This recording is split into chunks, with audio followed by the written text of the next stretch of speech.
Hi everybody, I'm Trine. I'm a yoga therapist here in Montreal and I focus on women's menstrual health. And today I invite you into my daughter's playroom. She just turned 5 and she has a wall.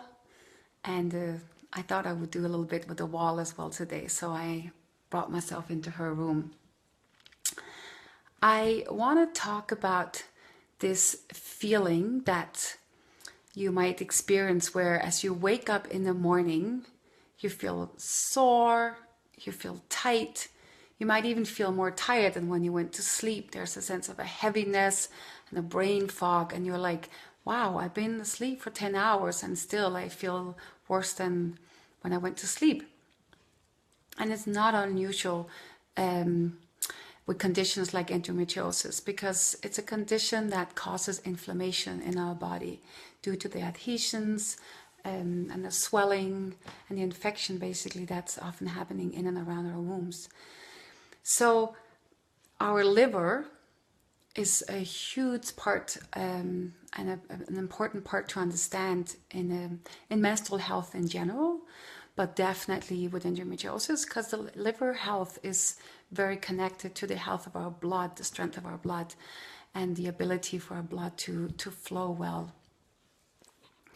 And the liver is very helpful with cleaning out and moving toxins in our body. So the first thing that's important to remember is to, and the first little rule, is to always drink lots of water, good clean water. And another thing is to go to bed in good time. So each organ in our bodies cleanse and rejuvenate at different times throughout the night. And the liver's peak time to do its job is between 11 and 3, so 11 at night and 3 in the morning. So a good little rule is to make sure you're in bed ready to sleep around 10 so that you will be asleep by 11.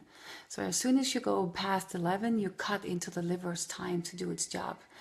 And another great little rule is that when you wake up in the morning, the first thing you do is to boil some water and drink a nice big glass of hot water with half a lemon squeezed into it, which again will give that liver support to flush out any leftover toxins and also your digestive system.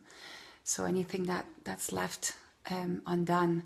But yeah, the liver is very connected to our menstrual health and our hormonal health. And you know, if you are on hormone treatment, that pain medication, all this obviously adds to the work of the liver. So that feeling in the morning when you wake up feeling extra tired and brain foggy and sore and stiff, and you just don't know how to get out of bed and start the day, and then as you're 2-3 hours into the day, everything starts loosening up.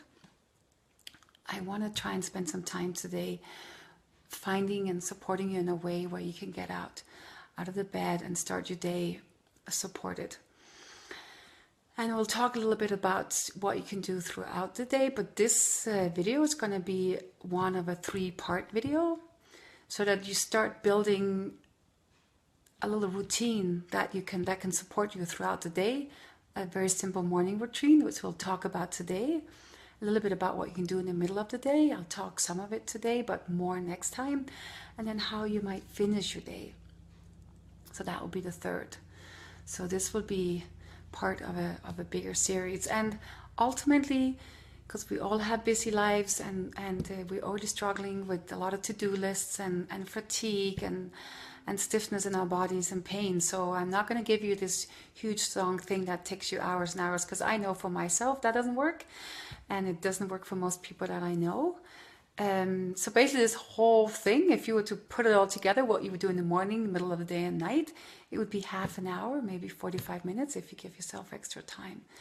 But the key and what I find really works for me is that it's put in throughout the day. So it's not like I have to do like a big long thing in the morning for an hour or find the time at night. It sort of gets put into your day-to-day routine. So exercising and living my life becomes one and the same thing. It's weaved in together. And this is something that I try, and I've just started this week. trying to bring my family, my husband and my daughter into too. So it's something that we do together. It's a way to inspire our children to take care of their bodies, and especially if you got girls, because as we know, endometriosis, if your mother or your grandmother had it, then there's a chance that you might get it too. There's a bigger chance. So supporting your daughters or your neighbors' daughters or your cousins, and understanding, her body, understanding what you can do, and caring for ourselves is very important, I find. So yeah, bring in the family so that it becomes something that inspires and sets the scene for the whole family. Okay, I'm gonna bring you over here. So let's see if you can stand here with me. So as you wake up in the morning,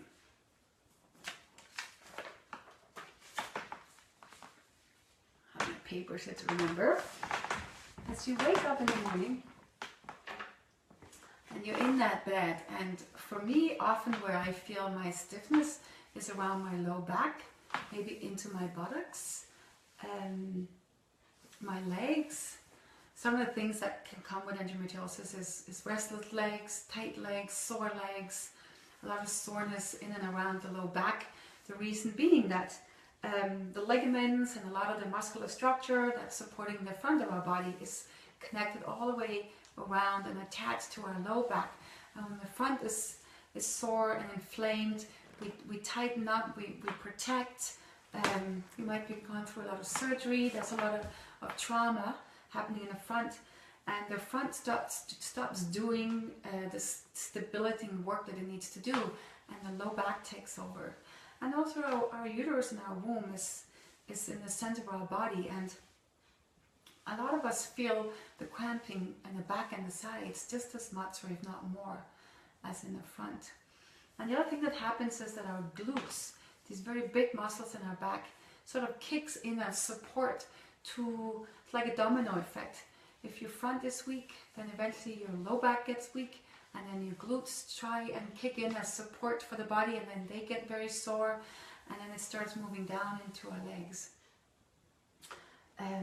So yeah, when I wake up in the morning, it's often low back and legs that I feel is extra tight, and so this is my little morning routine. And always listen to your body. You might end up finding there's other moves that works better for you.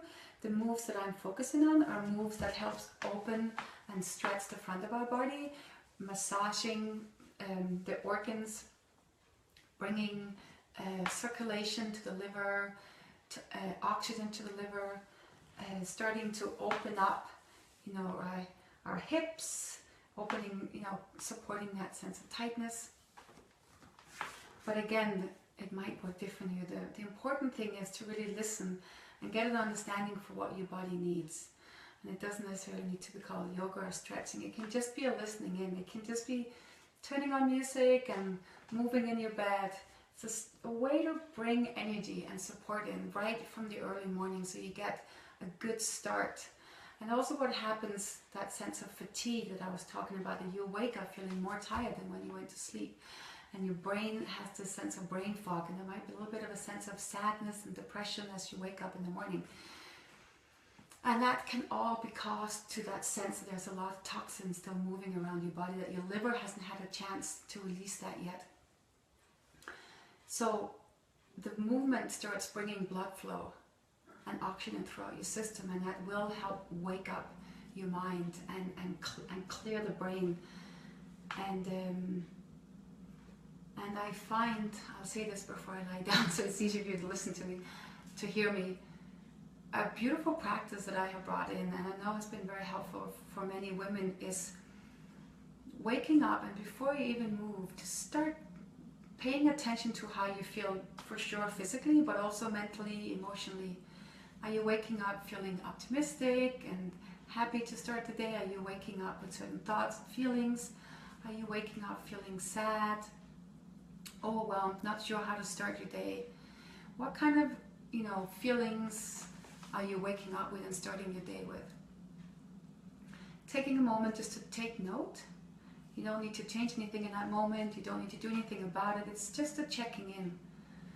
As if you would check into a good friend saying, how did you sleep? How are you doing? You know, what kind of emotions are you bringing in as you take your feet out of your bed and place them on the floor? So that's the first thing I do as I slowly wake up. Then I take a moment to find a focus that I want to bring into my day. The focus might be that I want to be aware of how I feel in my low back so I don't overdo it. Or the focus might be that I want to make sure that I smile to people as I walk down the street and see what happens. The focus might be that I want to make sure I eat well that day, or at least have 5 glasses of water. It can be anything that relates to, you know, your physical well-being, your emotional well-being, your mental well-being, the connections to your family. Today I want to make sure that I look my family in the eyes, you know, when they talk to me, and I stop up and actually listen. It can be anything, but it needs to be just one thing, and it needs to be something that's small enough and simple enough that you know that you can do it. And then finally, before I start moving, I just find at least one thing that I feel grateful for. And even on days when it feels really hard to start moving and I feel really overwhelmed before I even started my day, just one simple thing that I can feel grateful for makes a huge shift for me in the energy that I start in with my day. So first, take a moment to be aware of how you feel, physically, mentally, emotionally. Spend a little time on what you want to focus on that day. It's like a touchstone to bring with you throughout the day. And finding one thing that you're grateful for. And this all can take less than a minute. Once I'm there, then I start moving my body. And right now, our 5-year-old is still most nights between us in the bed. So it's literally, okay guys, duvet off, all 3 of us lying next to each other. We do this together, and it's a lot of fun. So starting on your back, and just give yourself a very simple full body stretch. So stretching right through your feet, arms overhead, stretching right through your arms. I'm stretching into the toy box here. And first do a full body stretch, and then relax, and then stretch one side, relax and stretch the other side. And you want to do this bringing in breath. As you breathe in, as you stretch, and you relax and breathe out as you release. And I want you to be extra aware of your hip as you do this. As you stretch, feel and see if you can create a sense of an opening in your low back and in your front of your hip. It's almost like you're creating a little bit of space between your femurs, the bones that comes up from your legs, and how they connect into your hip. See if you can create a little bit of space there between the legs and the torso. So that starts opening up the middle part of your body. And I bring both knees into my chest, giving myself a nice hug. And this is physically nice, but it's also a way just to remind myself that I care and that I'm important. Do a little moving back and forth and just massaging that low back, bringing a sense of care and attention to the low back. And this can be done in any way. So you're here, you're an explorer, like I often say, exploring how your body feels like, and move around in a way that you can give yourself a little back massage. And then you're going to bring one knee into your chest, stretch the other leg out. And so the leg that's on the floor is not just relaxing, it's very active. You're pushing through your heels. So it's again that sense of opening up the space between your leg and your hip, creating space in your low back and in your front. And you hug the other knee into your chest. And you're creating a sense of a massage. You're massaging your womb, your internal organs here. So helping flush out the toxins that might still be moving through your system early in the morning. So you're going to go from side to side, stretching again. As you change over, you stretch through your leg on the floor, opening up and hugging the other leg in. And you start finding a rhythm, again, where you bring in your breath So as you move, you breathe in. And as you come into the pose, you breathe out. So the transition is an in-breath. And the hugging in is an out-breath. So the deep breathing is another way to start moving the oxygen and the blood flow throughout your body, getting everything going. And then you're going to come right back. You're going to bring both feet on the floor. Arms out into a T position. And you're going to let your knees just drop to one side. And you want to find a place. So the higher you bring your knees up, the more the twist. But you want to come to a place where your knees can actually relax easily on the floor. And you have both shoulders on your bed, on your mattress. So this is an opening in the sides. You're literally stretching and helping, very gently stretching your womb, the adhesions, that sense of inflammation that can make everything very tight. You're creating a little bit of space and opening in your abdominal area, your side and your low back. Sending your breath deep into your abdomen and your low back. So breathing right into your core, front and back.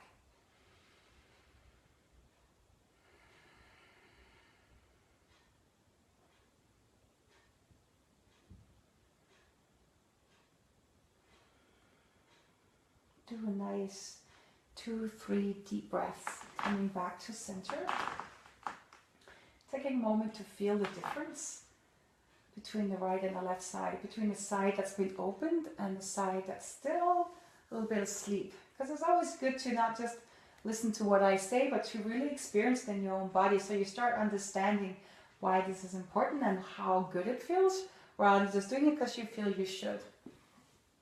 Should will only take us maybe a week or two if we're good. From then on, you give up any routine like this. So it really has to come from a place of, wow, this feels so good and I really care and I want to do this. I want to start my day like this.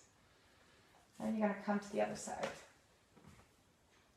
And you can always, it's a good idea to look in the opposite direction. So you get a nice little twist right from your tailbone all the way up to the top of your head. Relaxing your shoulders in the ground. Breathing, closing your eyes.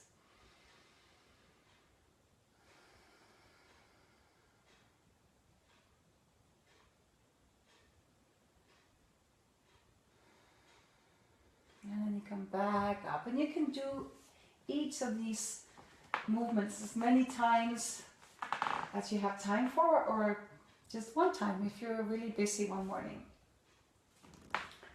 Then you're going to bring your feet out so they're wider than hip width apart now. It pretty much becomes the width of my mat. So we worked a lot with the back of the body. So what we're going to do now is going to open up the front of our body and actually stretch a muscle called the psoas, which runs right at the inside here of our legs and right underneath our womb, and it attaches up to the back of our spine here. And if you do a lot of sitting, so you're in this position, maybe on the computer all day, or you're doing a lot of, without noticing, you're protecting your front because you're in a lot of pain and you're moving a lot front like this, then these psoas muscles get very short and very tight, and it starts agitating and irritating this very potentially inflamed and agitated area that's already struggling. So you want to have that nice sense of opening.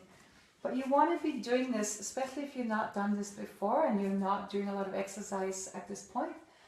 Move very gentle.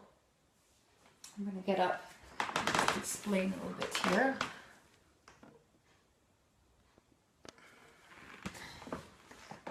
Move very gentle, because what sometimes happens if you have a lot of inflammation and adhesions, cysts around your womb, is that it might feel really good to stretch far as you do it, but then later that day or the next day, if you've overstretched and pulled some of this tightness and these adhesions, you're going to end up feeling a lot of pain potentially the next day. So start gentle, and it's pretty much a testing out and seeing how far can I go. And as you get more and more used to the movement every morning, then it's going to get easier and easier. Everything's going to start becoming more flexible and more fluid.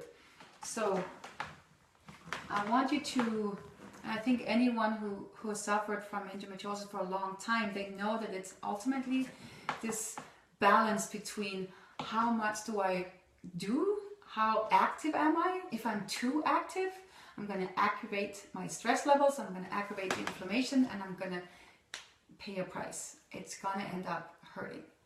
But if I pull back too much, and if I'm too scared of moving and I end up just sitting still or curled up in my bed, then that's going to cause, that everything's going to start getting tight, and that's not going to work either, and that's going to cause pain. So we're always in this movement between making sure we're still moving forward and we're active, and at the same time we know how to support ourselves and relax. And that's something that everybody in this world needs to learn, and that none of us are very good at doing.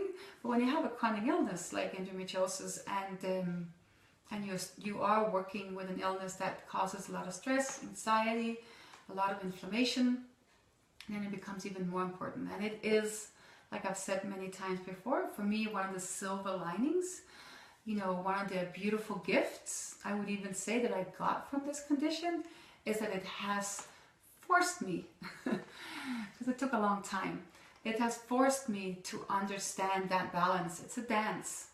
And I know that even though I might feel super great one day and I have so much energy, if I burn all that energy on that day, if I spend all the money that I have in my bank account, come 2 weeks later, if I haven't get paid, or if I haven't found a way to gain that energy, then I'm going to lack funding, basically. I'm going to lack energy.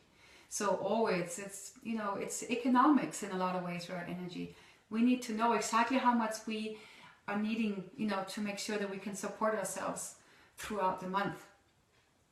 And on the days that we have extra, to store that, to save that for the days where we might not. So a long story for this one pose, but this pose can be quite an intense stretch, so be aware. So knees, feet, about another foot and hip width apart. Again, arms out to your side. And then you're bringing one knee down to the floor and the other knee out to the side. And you're having this beautiful opening through your psoas, your thigh muscles up through the side of your body into your hip. And you very gently just move from side to side. And you can make it as intense. You might just come halfway. So you're sort of working through it and getting a sense of what works.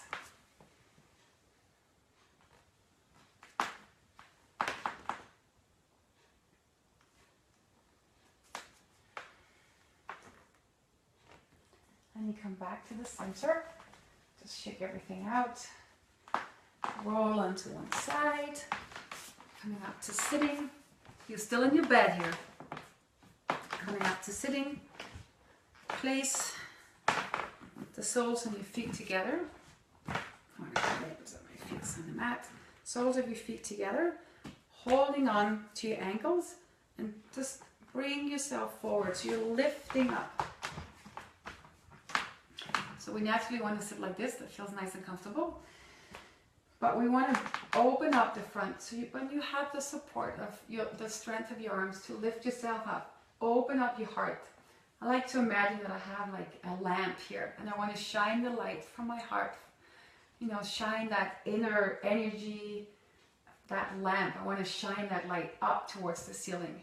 That gets a sense of how you open up your chest. So lifting up, relaxing your shoulders. So you're not doing this being all tight. Breathing in.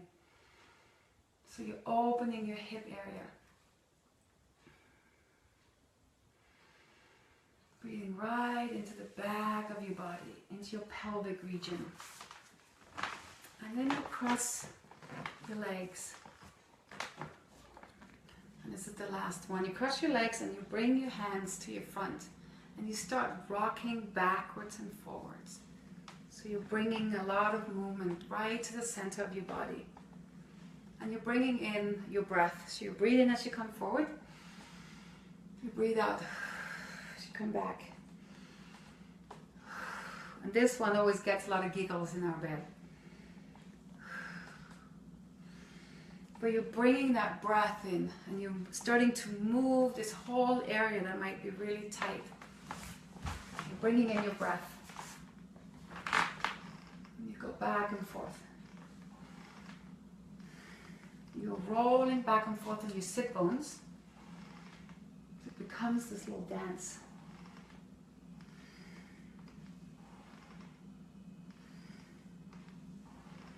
And you come back to center. Taking a moment just to close your eyes. Prepare yourself for the day, for putting your feet out on the ground. Every time we move from our bed into our day, it's a transition. We're transitioning into a whole new day. And how we started makes all the difference. So you feel energized, you know, the system is in full go here. You know, do you have a smile on your face? So the heaviness, the sadness, the depression that you might feel as you wake up has been moved. There's warmth in your body. There's a sense of strength, but there's also a sense of being open. Now let me see if I forgot anything here. And then just before you put your feet out, just really remember that sense of what's my focus and what am I really grateful for. And then you go into the kitchen, unless you need to bypass the bathroom first, have a morning pee. You go into the kitchen, you boil that kettle, you get that water with that lemon, drink that, and then you start your day. And I've been doing a lot of talking here, but we can do that little routine in our bed, like in 5 minutes. Depending on how much laughing there is. So 5 minutes is really all that it needs to take. And then you start your day. Now if you have a day with Saturday morning and you have more time, yeah, have a full-on yoga, you know, hour. But this is a way to get you started without it, having to take a long, long time. And then as I was saying, this is going to be a video that's going to be part of a 3-video series. So this is your morning. Then as you start moving through the day, right around mid-morning, if you're either at home or if you're someone, you know, out working in an office or you have your own business, you know, we sort of tend to get disconnected as our day starts. So right around mid-morning, I want you to take a moment to stop, to feel your feet on the ground. Just bring your energy down to your feet, onto the ground. Now, if it's summer where you live, or you're in one of those lucky people that's in summer all year round, you know, go outside and literally put your bare feet on the ground. If you're like me, you live in Canada, not so exciting to do that in January. You do it inside, you get your socks off, you know, and just stand for a moment. If that's not possible, let's say you're in a bathroom somewhere at an office, and that's the only place you feel you can get that sense of just taking a moment for yourself, keep your shoes on, but just mentally ground yourself onto the floor, through the floor, into Mother Earth, and take a few deep breaths into your abdomen, into your low back, like reconnecting back, checking in, how am I feeling right now? What do I need to be aware of? What do I need to know? How do I support myself throughout the next, you know, few hours until I get to lunch? And then in your lunch break, allow yourself just 10 minutes of walking. Walk around the block, or if you can't get outside, walk up and down in your house. But ideally, go outside, have some fresh air. Just a 10-minute walk will make all the difference. And then on days where you have more time, yep, do more for sure. And then as you get to the evening, what I'm going to share with you as we move into next week is another little mini routine that you can do at night before you go to sleep, right by your bed. And as you come into the bed, again, it's like a 5-minute thing. And I also share a little bit about how you can do some more muscle building exercises throughout the day that you can incorporate into what you do during the day. Because there's 2 things that's important, 3 really. One thing is that sense of creating space in your body, of opening up, of stretching open, so that the tightness, physically, mentally, emotionally, the tightness can be released. That's very important. The being aware, the connecting, the breath work is very important. Both of these things create the, like I said, circulation. It creates a way for help, that support system in our body to clear out our toxins. But another very important thing is muscle building, because muscle building creates energy. And also because we do need extra support around our middle section, building those muscles in our thighs, in our buttocks, in our abdomen, will help support our alignment and how we walk and stand and sit, which is going to make a big difference. But ultimately, muscle building causes energy. It brings energy to the body. And we need that. There's a lot of chronic fatigue that comes with a lot of the menstrual imbalances that we hold. So we're going to talk about that next week. I think that's pretty much it. Yeah, that's it. Thank you so much. So I want you to write this down. So I want us together to create, over the next 2-3 weeks, to create a little daily routine that we can do together. You can share with me on my Facebook page how it's going if you have questions. But I want us to do this together, and I want to make sure there's something that is completely built into your day, that you can do with your family, that takes no more than half an hour. So start already now. Write this down into your journal, the poses that you want to do in the morning, the focuses or the breathing, and you might have practices that you already do that you want to integrate. It doesn't need to be what I'm exactly doing here. This is an idea, and this is what we are doing, and I'll share with you how things are going in my family. And then slowly, as we get through the next 2 to 3 weeks, we'll have a little list together, something that we can hang out by our bed or having next to our computer, so that we can follow very simple steps. So I'm excited to do this together with everybody. Please share. Talk soon. Bye-bye. Bye-bye, Mayan. Nice to see you. Take good care of yourself.